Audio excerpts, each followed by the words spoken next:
Good evening, everyone. Hope all is well. So, we are back again with the live session on a Tuesday evening.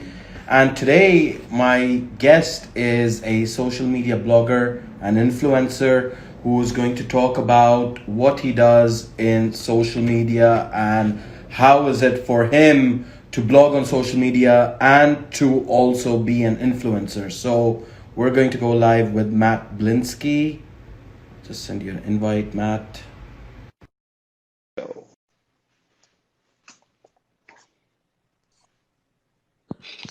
Hey there. Matt, How are you? good, and yourself?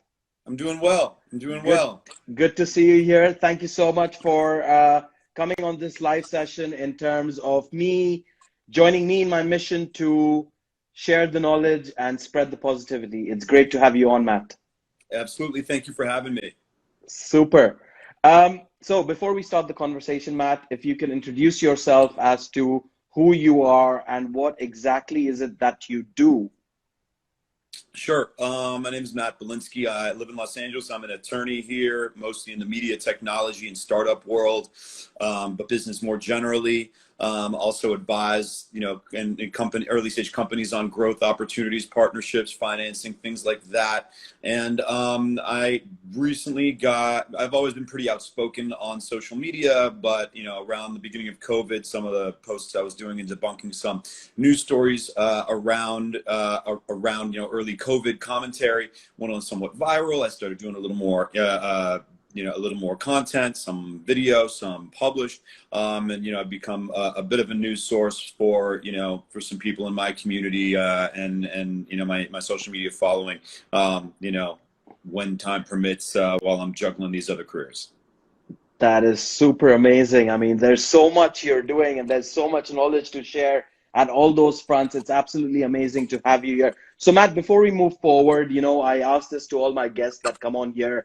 When we were growing up as kids, as teenagers, as school-going, college-going kids, we see so many careers in front of us, right? It'd be a lawyer, like an attorney like yourself. It'd be Sure. an accountant. It'd be an architect. It'd be a doctor. It'd be a musician, an actor. What is it that you aspired to be? Was it the fact that you wanted to get into the law sort of career from the very start, or did you have an aspiration in your family that put you down that route, or did you want to do something totally different to what you're doing today? Sure. So people do need to take a certain, but how old are you? 35.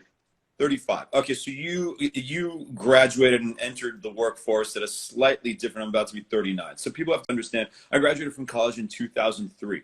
The internet was around, but it hadn't really provided a platform for a lot. Social media hadn't really got going yet and didn't really I provide mean, a no one knew. platform. There was no Facebook. There was no Instagram. There was No. no. I think the way people used to connect in that age was Yahoo Messenger or MSN Messenger. All those kind of things. But Sure. today we're in a world where in a Sure. blink of an eye you're in Los Angeles. In a blink of an eye you're in Pakistan, in India. It's the way the Without a world's doubt, running. the world was not nearly as connected as it is right now. In fact, right when I began law school, right after college was when the first social media platform called that at least got any adoption in the States kind of hit, which was called Friendster. And I was like, oh my God, I can connect with all these people that I kind of knew in high school, but they went to maybe a high school down the, a town over or two, and wow, we're all on this website together. Great. Yeah, But so, you weren't really looking at careers that could be built off the internet at that point. I mean, you're looking at of more course. traditional stuff. You were only becoming an entrepreneur if you were really either very technically oriented, which I wasn't, or you really had an amazing idea. Of course. Everybody else went to grad school or got if you're in Los Angeles, you went into the more traditional entertainment industry and worked at agencies, production companies, and studios. And Of course. so looking at all that, I figured, okay, I haven't been in LA during college, so I haven't gotten a lot of the work experience and internships and networking that I wanted to do. Let me go back to LA. I'll go to law school. I'll get a degree that'll increase my marketability, and also be able to. Why? Can I ask, why did you choose law? I mean, there were other careers in front of you, right? But why I law? mean, What was I probably at that point you wanted to go after the criminals? Yeah, no, not necessarily, man. I certainly, I guess, it just, if you you couldn't, and I don't know how things work in the UK, but in the United States, rarely do you go directly into business school, Of right? You course, usually have of to course. work for a I couple just years. just in real estate, for example, you have the buyer has their own agent, the seller has their own agent. Then they both have their own lawyers to do the real estate completions. Like over here, it's one agent. It'd be the seller or the buyer, but the Sure. lawyers are totally different. Like the lawyer acting on behalf of the buyer, acting on behalf of the seller, are completely different parties. But the way it works in the US, like you need an attorney for every single thing that you do. Sure. But just generally, the law degree at that point was more of the general business marketability degree where, okay, I might not be able to, I didn't get a degree in economics, and I can't necessarily get a job in private equity for my liberal arts, but if I go get a law degree, some Hello, career that I am interested in. Matt. You Are you got me with now? me? Okay, Yep, good. we're So good. yeah, it was more of like a general interest degree. So it was like, okay, this is going to open a lot of doors for me. It will make me more marketable, and there's nothing that I'm dying to do right now. So let me go into it and like listen. There's paths, and like at that point there was no startup law. So I was more interested in the entertainment world traditionally. By the time I graduated from law school, and that was also a weird time to graduate because 2006, 2007, you were exiting Sort of getting ready for the crash. exactly, but we didn't know Yeah, back then. yeah, So yeah, yeah. as Chris says, the law degree was a nice hedge, but then I graduated right into the recession, so couldn't really get all the fancy corporate jobs and fancy finance jobs and fancy law jobs that theoretically would have been available to me. Those were all unavailable. In the entertainment industry, it was only super low paying entry level jobs that were going to make you, eat it and make a pretty low wage for a few years. Even if it was a high status job, it was very low paying job. And I was like, no, I don't know about this. So then, through some connections and through kind of reading the tea leaves during a rough period in 2008 and 9, where I was trying to get back on my feet because the economy was so atrocious. Of course. I kind of, the entertainment industry had already started to shift more towards digital, and I started to shift more towards digital. So that's Okay. when I was like, all right, kind of out of necessity, I had to go and pick up some legal clients, start exploring the startup world, internet-based businesses. And out of that, came some interesting opportunities. So that's it. Really, for me, was that I graduated during a period of high evolution. Where from when I started to when I finished and had to really start making some decisions, a lot of things had changed. People, I don't know if like yourself, but let's say if you're 33 right now, you missed the recession. You came out the No, other side. I Came know. through something. No, I graduated in 2008. So Uh-huh. I got into real estate right at when the crash was happening. Uh-huh. We saw all these banks going down, Lehman Brothers, even in the UK, Northern Rock, all these people went down. And that's when I sort of graduated into the real estate world and got my job and started into this industry. So it was like, how do I get out? How do I do this? When people are Sure. sort of selling out or not buying anymore because banks are not lending anymore. How does it go further? But things work out, right? I'm sure things worked out for you as well. Sure. Same over here, man. I had to start kicking tires on the startup world when, it's not now fancy. You want to go into the tech world into a startup. If you've got a good pedigree and it's a well-financed startup, you can go make $200,000 a year plus some equity. No one was Exactly. getting $200,000 a year, lower level or mid-level executive salaries back then. Exactly. You were like, Exactly. here's $65,000 a year and a little bit of equity, and you better hope that this thing has a big exit in 4 or 5 years, or else you're going to turn around and not have very much money. It's a different story now. Yeah. Now there's so much foundation, so much money is in the space, and so many companies are established and have the financial prospects to pay lower level or entry level employees better. So it's not like everybody. And first, like you had to go and pitch. You had to take appointments to go and pitch your business. To get that equity, to get that loan, to get the capital raising for whatever you're doing. Today, Sure. you just post your thing on your live story on Instagram, and you'll have people hitting you up. I want to invest this much. I want to do this. I want to do that. Sure. There's far many more avenues to either reach, to build your network, to reach the people that you need to reach, whether those are potential financiers, distribution partners, what have you. And it can be done just by turning your phone on and crafting some content or pointing the phone and shooting. And that was not available back then. And so, like, listen, if you want to go raise money for a startup, you still need to go on, it's a lot of elbow grease, and you need to really get out there with a lot of formal materials and presentations and work it and go raise that capital, right? It's not, not going to do it just off, unless you've got a couple successful exits under your belt, you're not going to do it off your reputation alone. However, of course, there are far fewer ways for you to get noticed back then. Super. So you mentioned about getting graduated as an attorney, you got into the job space, you used your contact. I mean, at that point, you didn't have social media. How did you make those contacts? What did you do I mean, obviously it's not relevant in today's day and age, because everyone can get up on social media, get on LinkedIn, get on Facebook, get on Twitter, get on Instagram, and make those contacts. Sure. How did you go about making those contacts to what you wanted? There's the basic core concepts and core principles of networking that are always going to be relevant. And back then, yes, I went and had as many informational meetings as possible.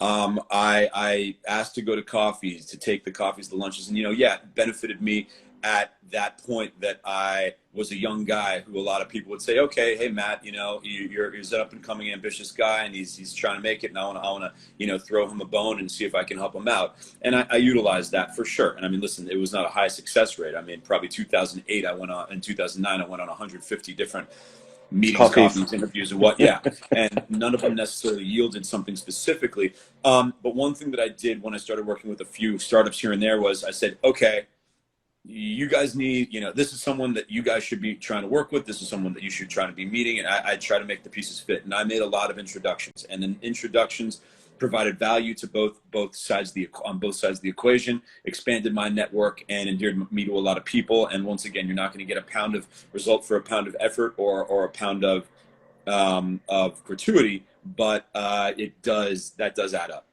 Absolutely. I mean, this is why I do these, because everyone does not have the way of learning or the way of contacting or the way of networking that people in the professional world do. And people always start thinking that when you tell them that you should go out and network, you should go out on social media, you should put yourself out there, advertise yourself, they don't understand all of this stuff, because possibly they've not ever thought about taking that risk. Possibly they're shy of sitting in front of someone, having a coffee, discussing business, So there are a lot of people out there that still, even in today's day and age, the modern day and age, where everything's at a touch of a button, yet they think backwards, like, how do I get out and do it? How do I spend that time the right way? Like you just mentioned, you went on 150 different coffees to just, get maybe 2 deals out of those things? And maybe even if that, and a lot of those at that point, a lot of them, it was kind of weird. I was running in 2 lanes. On the one hand, trying to go get a more traditional job, because hey, I needed to pay the bills, but no one was hiring. 2008, nobody was fucking hiring anyone. Exactly. Right. And then you had these startup companies that didn't really have any money. Once again, you got to understand, this was not as frothy an era for startups. You didn't raise 12, if you had 12, when you raise the Series A now, the CEO goes and pays himself $500,000 a year and takes a little money off the table. Back then, all right, I'm going to pay myself $140,000 a year as the CEO, and I'm not taking any money off the table. And startups lived very frugally and operated very frugally. But what I was just like, how do I help other people expand their networks and get to people that can be of benefit to them? And that's never gone out of style, and that's always been valuable. And absolutely, if there's one tactic you can take, is reach out to people, find what they need help with, what can be of value to them, and help them get it, and don't charge them, and then hope that they are going to come back to you of the laws of reciprocity, and you're not going to have 100% success rate, but you're going to get something out of that. Absolutely, totally agree with that. So you did that for quite a few years, I guess, once the social media sort of kicked in. How did you take that on board with the current job that you had as an attorney? How did you sort of find the balance of what you're doing today in terms of your social media blogger and influencer, plus you're running your attorney job, the startups, the entertainment space. How are you doing all of that? But before we get there, how did you get into the social media side of the world? Sure. I mean, listen, a lot of that is very organic, right? It's just I have views and opinions and interests and content interests, and I pursued them and talked about them and posted about them. And yeah, it's slowly, but it's slowly but surely over a number of years became more outspoken and more generative in creating more and communicating more. And then I definitely had a couple phases where I got very vocal and then pulled it back a little bit, and two steps forward. Was there a reason for that you had to pull yourself back? Maybe at a couple points said, oh, wait a second, maybe the cost benefit isn't working out in my favor. Maybe I'm losing more, and this is a distraction as opposed to a value add. And you can gauge that as you may. I would caution people not to get too in their own head about that. And that in this day and age, people are expecting no one's really shocked by someone being outspoken, and exactly. No one's really gonna, you're not going to innately paint yourself as unprofessional if you're outspoken. I mean, you can. I mean, shit, I'm sure there's some people who are turned off by what I say, but I mean, I think overall it's been a net plus. And then, hey, you can tell when things are hitting, you can tell when your web is catching more flies, when people are resonating more powerfully with what you're saying. And that happened pretty aggressively at the beginning of COVID, when, one thing that has been one of my staple topics is where clickbait and the mainstream media tries to manipulate people. And a lot of people were willing to ignore that for a long time. But then when COVID hit, they said, oh, wait a second, the information that I'm getting from news sources is perhaps not life or death, but has a pretty significant impact on my day-to-day life, like how I'm going to operate, what can I anticipate? Like, wait a second, Matt's trustworthy, Matt's debunking this, Matt is going to, give me a perspective on how seriously I should take that. Okay, wait a second, he's someone I need to be listening to. How seriously should we take that? I think you should take it pretty seriously. I think there's just an avalanche, tidal wave, insane. Waiting to happen. What was that? Is it waiting to happen? The tidal wave is waiting to happen, right? I think it's already happened. I mean, we've been existing in, an information ecosystem that's completely contaminated for a long time now. And I think it really crept up on a lot of people where, you can't, there isn't really anyone trustworthy, and you can't, these institutions, these organizations that once had credibility, that quality and credibility are lower quality and have less credibility. And so who can interpret that? Who can be my filter or let me know in as non-biased way as possible what is going to what information I should be ingesting and what information I should be rejecting. And so I think that's another job that, listen, because we were in a different information environment a decade ago, someone who's doing the types of things that I'm doing is not as valuable. But absolutely, in COVID, people have found more value in it. I mean, the thing is that lawyers or attorneys out in the US are much more outspoken, like the way you are right now, of how you're taking to social media in terms of speaking. I mean, I've spoken to quite a few lawyers and attorneys in the UK, and when I tell them to, let's just come on my live and sit down and talk to me, they're like, no, we're not, that's not in my job remit. I can't do that. I can't be speaking about that. I can't be doing this. So do you think that the Western world, I mean, UK, Europe, USA, the lawyers need to come out and speak about it, whether it be property related, whether it be medical, whether it be health, whatever the topic, but coming out and speaking. Forget lawyers. I'd say society in general, and particularly those who work in some sort of institutional, professional environment, absolutely need to become more outspoken. I think we live in a society blanketed by self-censorship. Nobody's speaking their mind. Everybody is so scared of social, societal, and professional consequences that, you know, we're living in a very dishonest society. And that's why it's been death by a thousand cuts to chip away at the social contract and the social fabric and the trust that people have with each other in the Western world right now. It's why everyone's anxiety is up, everyone's trust is down, and people don't feel empowered because that trust is still getting, you know, out of proportion because we're not able to meet people.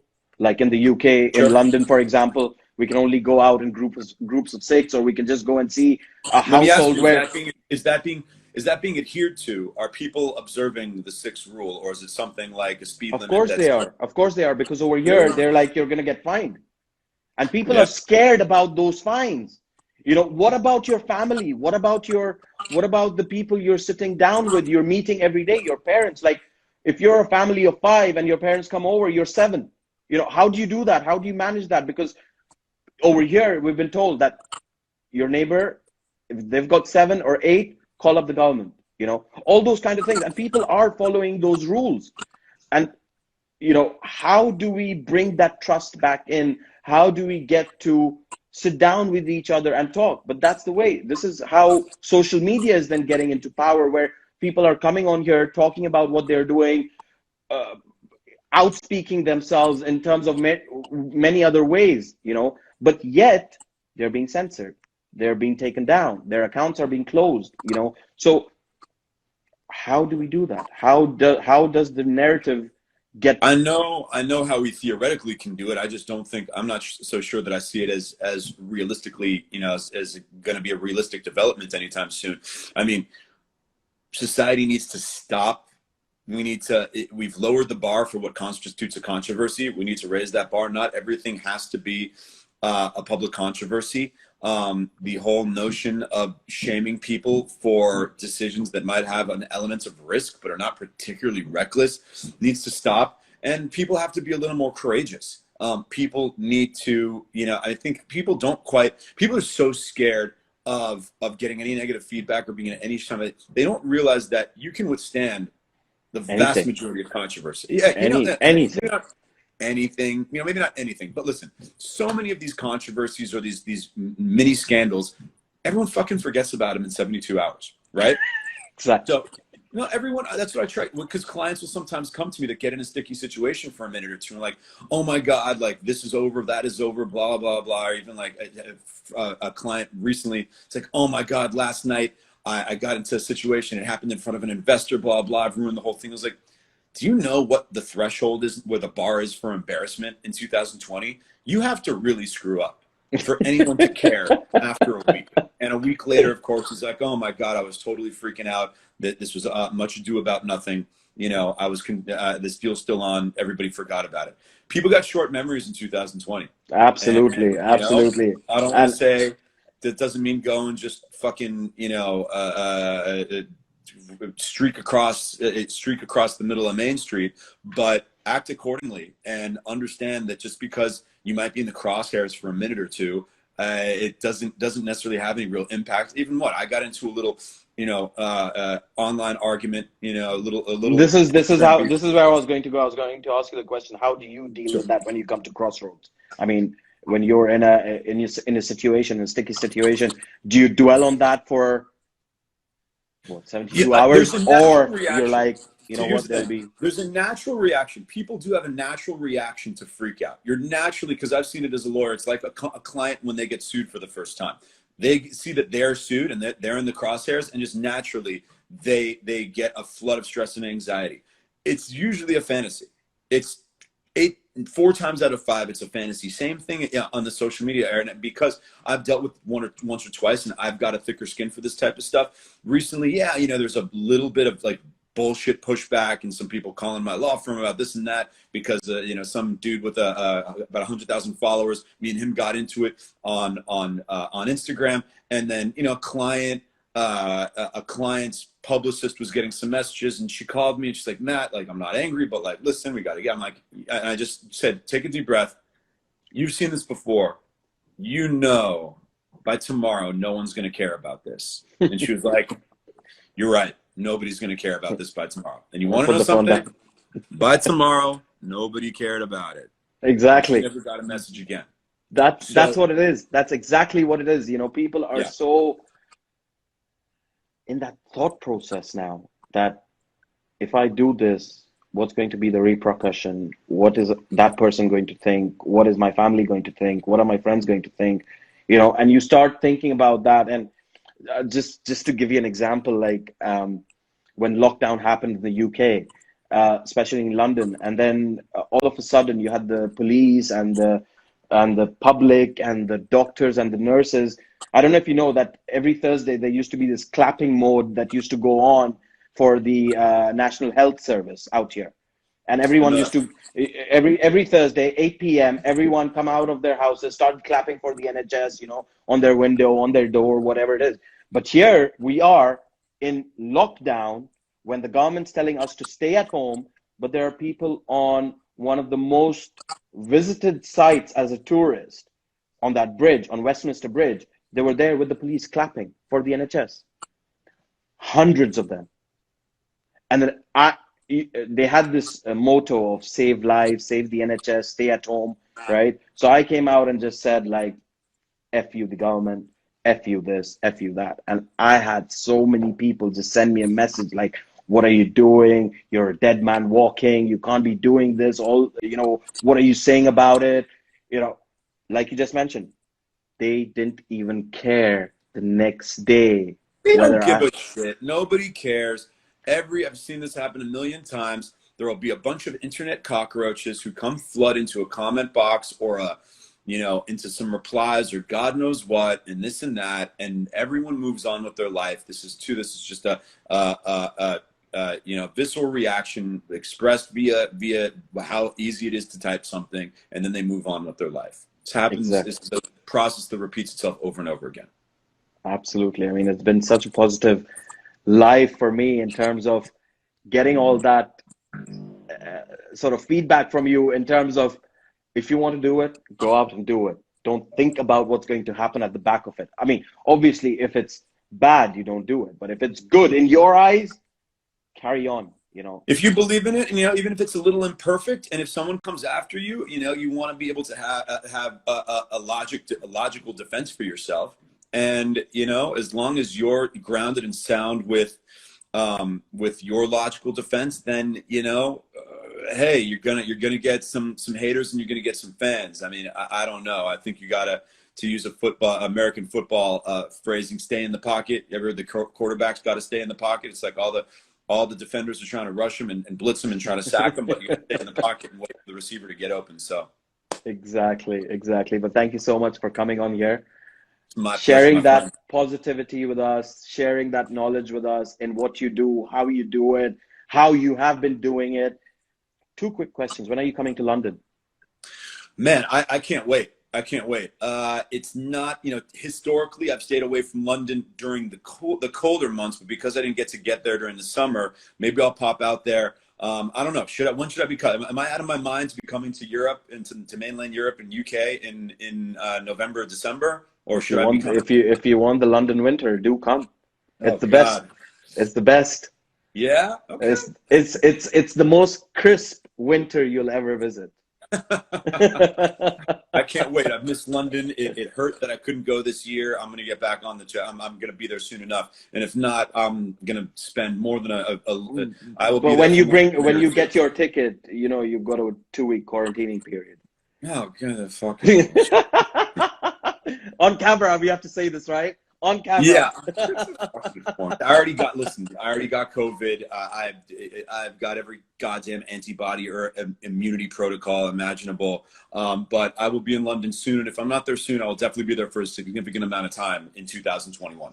Super. Hit me up when you're down. It'll be good to meet you for a coffee, network. Let's see what we can do together. Man. But Matt, before you go, you know, we shared all this knowledge with the public. My other motto is sharing positivity. The live session's been full of positivity, what you've spoken, how you've said, what people should do, what people should think, how they should use social media to their benefit, everything. But we've seen a lot of negativity over the last, I mean, coming up to a year now. This whole year, 2020, is like deleted from my diary, you know. just 3 weeks ago, we heard in the UK, since lockdown happened, 25,000 businesses were out of business. Just last week, on the weekend, actually, one of the biggest cinema groups, Cineworld, I think in the US also they have it, they've gone bust. All this negativity around us, how can someone take your positive advice today, take that on board, and move forward in life? What positive advice would you like to share with them? Action, action, action. You know, there's times of great disruption are great, periods of great opportunity. Easier said than done when you've had a business that's been built and then displaced. But the only way you're going to solve it is action, is to, you know, be exploring the new opportunities, to see where the attention is going, where the demand is going. So if the demand has plummeted for whatever business you might be in, whether it's your fault, it's probably not your fault, but due to current circumstances, because there's been restrictions or prohibitions on what you're offering, find where the attention is and explore it out, and just be as active as possible. Super. And if you need an attorney, Matt Belinsky. Yes, super. Sir, my friend. Thank you so much for coming on here. It's been a Thank you pleasure for talking to you, and I'll see you when you're down. Absolutely, man. I'm looking forward to it. Super. Take care, Matt. Take care. Bye-bye. Bye. Bye. So that was Matt Belinsky, an attorney within the entertainment startup groups, a social media influencer, social media blogger. So much information. You want to learn how to go on and get on with your life without thinking what other people are going to think. Hit Matt up. I'm sure he'll have some advice for you. Thank you to Matt for coming on here. Thank you to all the viewers that tuned in. It's been a pleasure talking to you. Take care. Bye-bye.